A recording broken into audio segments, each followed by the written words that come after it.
Hey, welcome to episode 3 of my real estate investing journey. Today's episode is a follow-up to my previous episode. You'll be able to find that in the top right corner or in the description below. You make sure to watch that one first because it's a follow-up video to that episode. And let's get straight into it. Today we'll be going over buying a new property versus a renovator property as your first home for an investment purpose. Okay, so all of the numbers that I'll be saying and producing will be arbitrary numbers, which means they're not to be taken literally.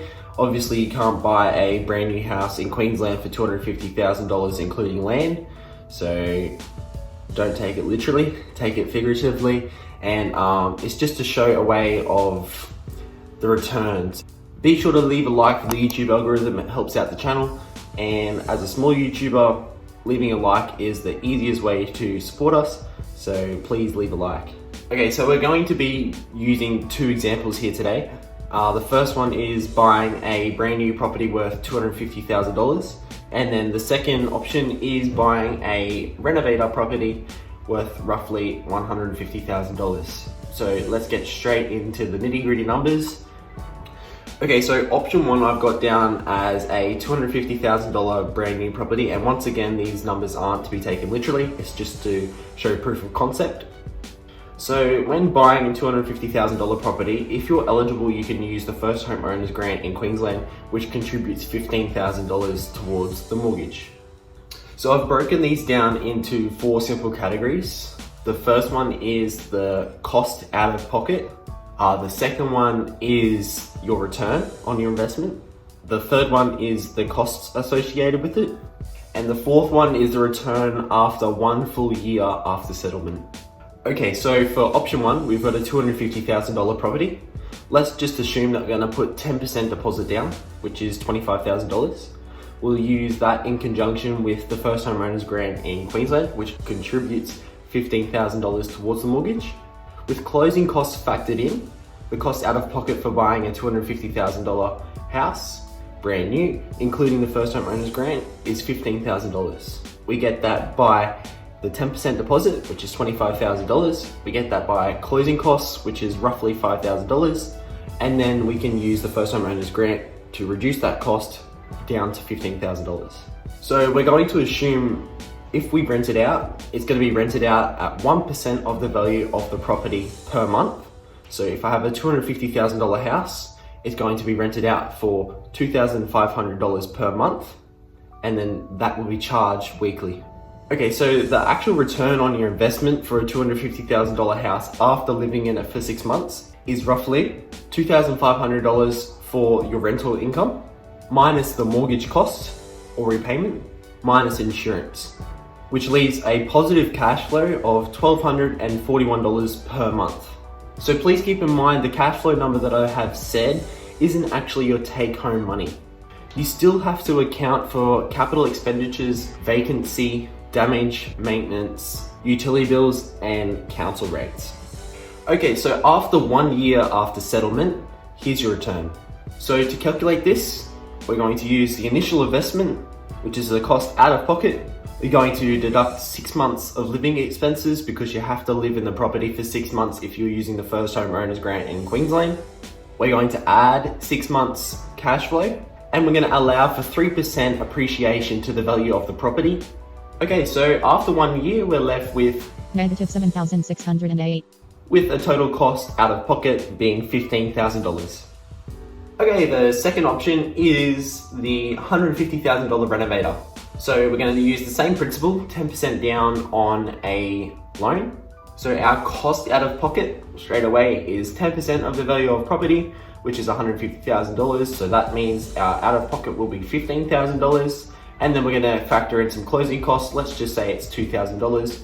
So our total cost out of pocket for a $150,000 renovator would be about $17,000. Okay, so now we're going to take out some renovation money and we're going to renovate the property for roughly $10,000 to $15,000. We're going to assume this takes 90 days or roughly 3 months. And let's just say we're going to do a small bathroom renovation. It might be just changing the tiles or the vanity or something. And we're going to do a small kitchen renovation. Once again, it might be countertops or tiles or something that just improves the look and the feel of the room. So this renovation budget can be added onto your mortgage as a renovator mortgage. Some banks offer it, some brokers offer it. Let's just assume that we're going to pay this back over 30 years. We're going to add it on top of the mortgage that we currently have for the home, which means we won't be out of pocket the renovation costs straight away. So we're out of pocket $17,000. We've done some minor renovations to it. Let's get a refinance and see how much value our renovations has added to it. Okay, so the house is worth $150,000 before the renovations. We're going to say we put $15,000 of renovations into it, and now the property has been refinanced at $225,000, which means we now have $75,000 in pure equity in the home. With that equity, we're going to get an entirely new loan at 80% LVR, which means we avoid lender's mortgage insurance. That will be a $45,000 deposit on an entirely new loan. So our profit is the equity left in the home minus our new deposit, which is $45,000, minus our renovations cost, which is $15,000, which means we're left over with roughly $12,000 in pure profit. Let's calculate the return. So we're going to assume the same rental return as the first property, which is 1% of the value of the property per month. So our rental return is 1% of $225,000, which is $2,250 per month. And then we're going to deduct the mortgage cost and the insurance cost, leaving us with $1,125 positive cash flow per month. And once again, the cash flow number that I've said isn't your take home amount. You still need to take into account capital expenditures, vacancy, damage, maintenance, utilities, and finally council rates. Okay, so our return on investment after 1 full year is calculated by our initial investment out of pocket minus 3 months of expenses because we did a renovation for 90 days. That includes the mortgage cost and insurance cost, the profit from the renovation, which is $12,000. And then we have 9 months of cash flow, assuming there's no downtime in between the renovation and renting it out to tenants.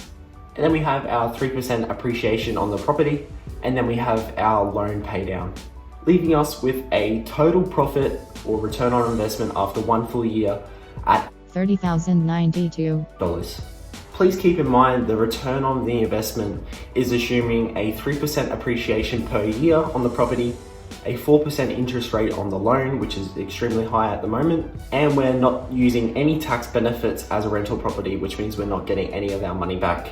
In Australia, you can actually claim a portion of the interest on the loan, which means if you're using your house as an investment property, you have to pay a principal and an interest portion amount of the mortgage. You can actually claim a portion of the interest part of the mortgage on your rental income. And by doing this, you actually reduce your cost out of pocket each month and you get it back in a sum figure at the end of the financial year. So for simplicity, I just remove that from the equation and we're just left with the pure profit with no tax benefits. So an average mortgage term is roughly 30 years. Let's just assume that the new property and the renovator property have the exact same loan term at the exact same interest rate of 4%, which is extremely high at the moment. Which one actually makes the most profit after the 30-year term? So let's break it down. The $250,000 new property has an end capital after 30 years of $1,276,679, which means your return on investment is 5,660%. And the $150,000 property, including the renovation cost and the profit of the renovation, the end capital after 30 years on the 150 renovator is $1,184,996, which means the return on your investment, which is the total money out of pocket as opposed to your return, is 6,970%, which is almost 1,000% greater than the $250,000 property. So the return on investment is calculated by the total money out of pocket divided by the amount that you get in return each year. And so after 30 years, you can see that the $250,000 new property has a significantly lower return on investment as a $150,000 renovator. So with that $150,000 property, you actually made profit in the first year, which means you were out of pocket a little amount of money. And even though there's less cash flow, you actually made a higher return on your money out of pocket. even though it appears that the $250,000 property will make a higher return. So that concludes today's video. I hope you enjoy. Be sure to hit the subscribe button and turn on post notifications so you'll be notified when I make a new banger. Also leave a like for the YouTube algorithm, it helps small channels grow. And if you have any questions or suggestions for new videos, please leave them in the comment section below. And once again, cheers for watching, and we'll see you in the next one. Cheers.